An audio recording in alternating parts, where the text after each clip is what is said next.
हम नहीं, हम हैं तो जमाना है, जमाने से हम नहीं। होता होगा मगर जरा सी बात पर न खुदी मार करते हैं साहब ने क्या के ध्यान की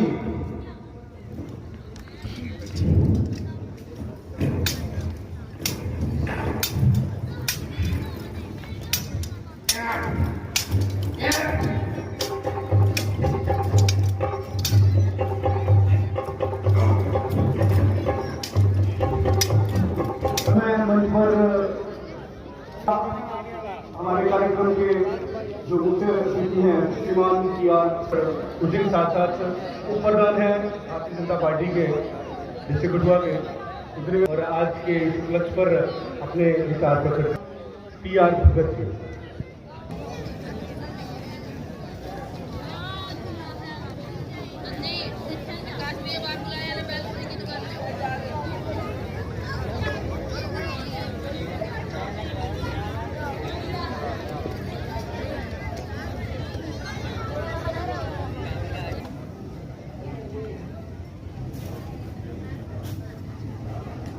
गूंजेगा सदियों तक एक अंजाम लिख देंगे,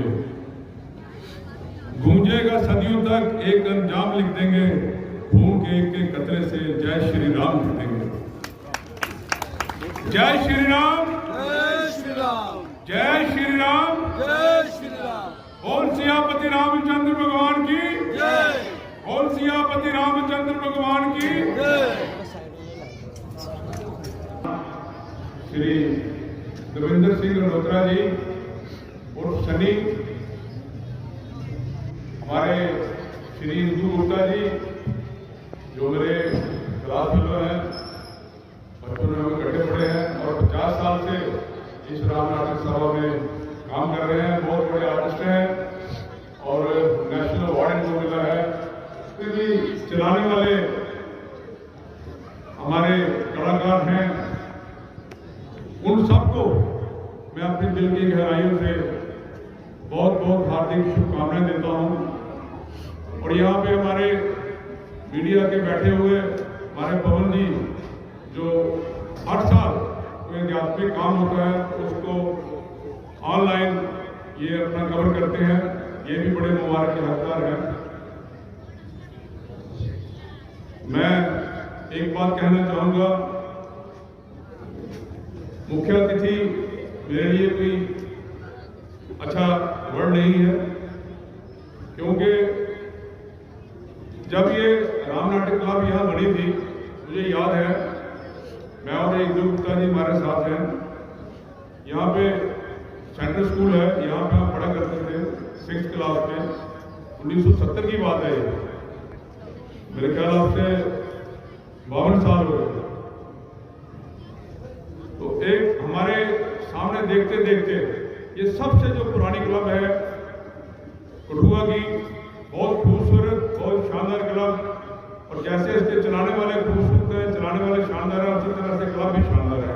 इसके लिए मैं इनको बहुत बहुत मुबारकबाद देता हूँ। यहाँ मैं बड़ा अपना सौभाग्य महसूस करता हूँ कि यहाँ रामलीला में आकर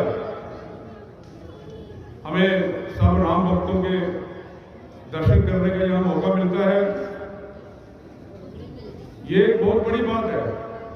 कहते हैं कि रामायण पढ़ने से या रामलीला देखने से कि कोई ऐसा ना हो कि कहते गंगा जी में डुबकी लगाकर तीर्थ किए हजार, जब तक ना मन बदला उसका क्या विचार। तो कोई चीज हम देखते हैं तो उसको कम से कम अपने अंदर ढालना चाहिए। हमें अपने विचार बदलने की जरूरत है। एक अच्छा विचार, इसी रामलीला को देखते हुए हमको अपने विचार बदलने हैं, सोच बदलनी है। कहते हैं वो नजर बदलो तो सितारे बदल जाते हैं, सोच बदलो तो किस्मत के सितारे बदल जाते हैं। ये सब चीजें हमको यहाँ सीखने को मिलती है। और जिंदगी जो है वो एक जीने का तरीका यहाँ से हमको मिलता है कि किस तरह से इसको जिया जाए। जैसे भगवत गीता में हमको समझाया गया है कि 4 दरवाजे जो होते हैं वो हमें जीने के लिए क्रॉस करने करते हैं उनको पार करना पड़ता है। उसमें एक धर्म का रास्ता है, एक अर्थ का रास्ता है, एक मोक्ष का रास्ता है और एक काम का रास्ता है।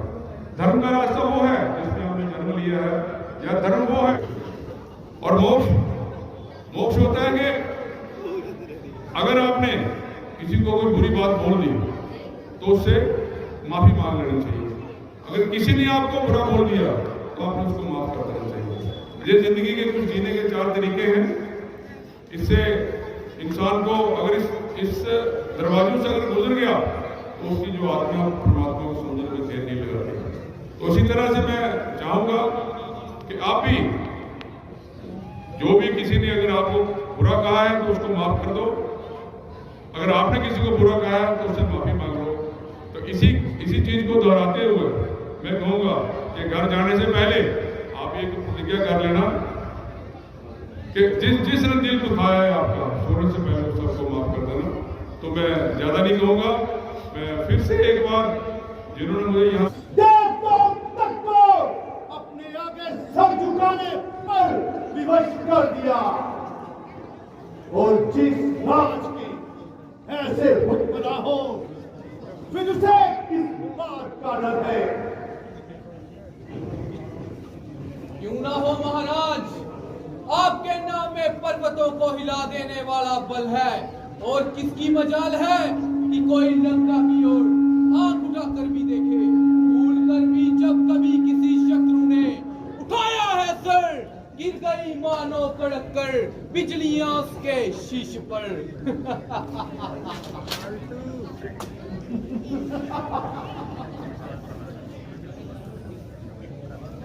मेरे सिपाह सलारो,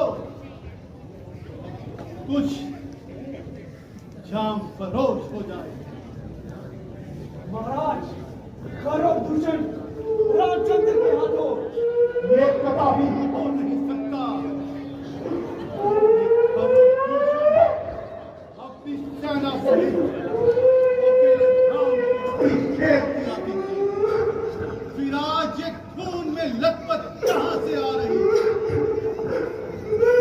क्या बताऊं?